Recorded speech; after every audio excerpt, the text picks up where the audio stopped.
Hello viewers, আসসালামু আলাইকুম। প্রিয় দর্শক, আশা করি আপনারা সবাই অনেক বেশি ভালো আছেন। আজকে আমি আপনাদের তৈরি করে দেখাবো কাঁচা আমের মোরব্বা বা ক্যান্ডি। চুলায় মাত্র 2 মিনিট জাল করে এই কাঁচা আমের মোরব্বাগুলো কিভাবে তৈরি করে সারা বছর সংরক্ষণ করে রাখতে পারবেন সেটাই আজকে আপনাদের সাথে শেয়ার করব। আজকে আমি এই ক্যান্ডিটা তৈরি করার জন্য আধা কেজি আম নিয়েছি। এখন আমি আমের খোসাটা একটু ডিপ করে ছাড়িয়ে নিব, না হলে ক্যান্ডিটা কালো হয়ে যেতে পারে। আমের খোসাগুলো ছাড়িয়ে নিয়ে আমগুলো আমি এমন লম্বা লম্বা স্লাইস করে কেটে নিয়েছি। এখানে আমি আমগুলো খুব বেশি পাতলা বা মোটা করে রাখিনি, একটা মিডিয়াম সাইজ করে কেটে নিয়েছি। তারপর আমগুলো সেদ্ধ করার জন্য চুলায় একটি প্যান বসিয়ে মাপমতো পানি দিয়ে দিয়েছি। পানিতে যখন ভাপ উঠেছে তখন আমি কেটে রাখা আমগুলো দিয়ে দিচ্ছি। এখানে আমটা দেওয়ার পর খুব বেশি সেদ্ধ করার প্রয়োজন নেই, 2 থেকে 3 মিনিট মতো সেদ্ধ করে নিতে হবে। আমটা সেদ্ধ করার সময় অবশ্যই খেয়াল রাখতে হবে আমটা যাতে বেশি সেদ্ধ না হয়ে যায়।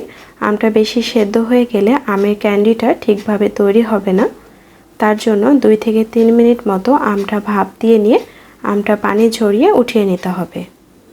দেখুন, আমি আমগুলো এই পর্যায়ে পানি ঝরিয়ে উঠিয়ে নিচ্ছি।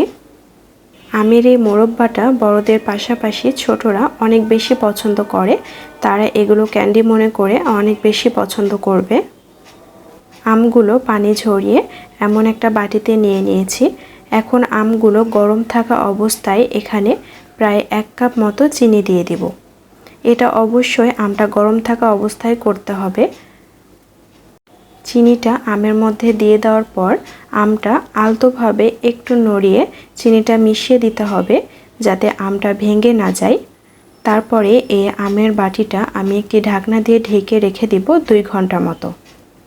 আমটা যেহেতু এখন গরম অবস্থায় আছে, তাই এটা এখন ঢাকনা দিয়ে ঢেকে রেখে দিলে চিনিটা খুব সহজে সিরাপ হয়ে যাবে এবং আমটা চিনিটা স্যুপ করবে।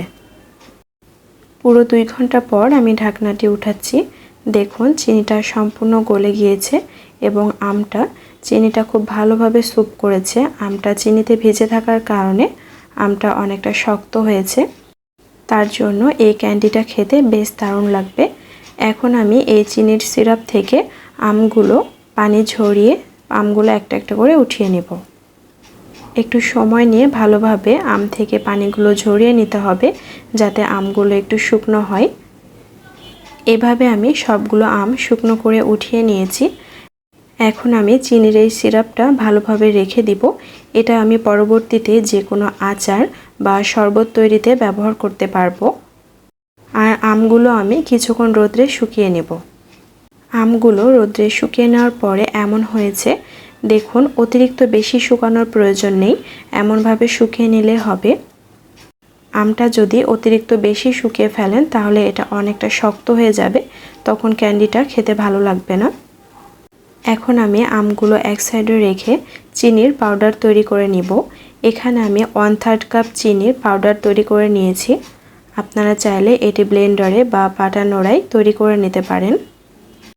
এখন আমি আমগুলোর ওপর এই চিনির গুঁড়াটা ছড়িয়ে দিচ্ছি। আমের ওপর একটু বেশি করে চিনি গুঁড়াটা ছড়িয়ে দিয়ে হাত দিয়ে আমগুলো চিনি গুঁড়ার সাথে খুব ভালোভাবে মিশিয়ে নিতে হবে।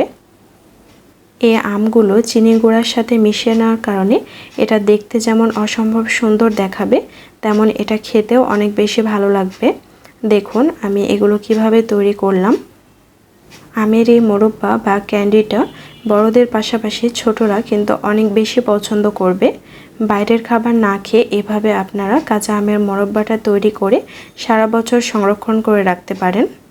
কাঁচা আম ফুরিয়ে যাওয়ার আগে চটজলদি এই রেসিপিটি তৈরি করে ফেলুন। আশা করছি আপনাদের কাছে ভালো লাগবে।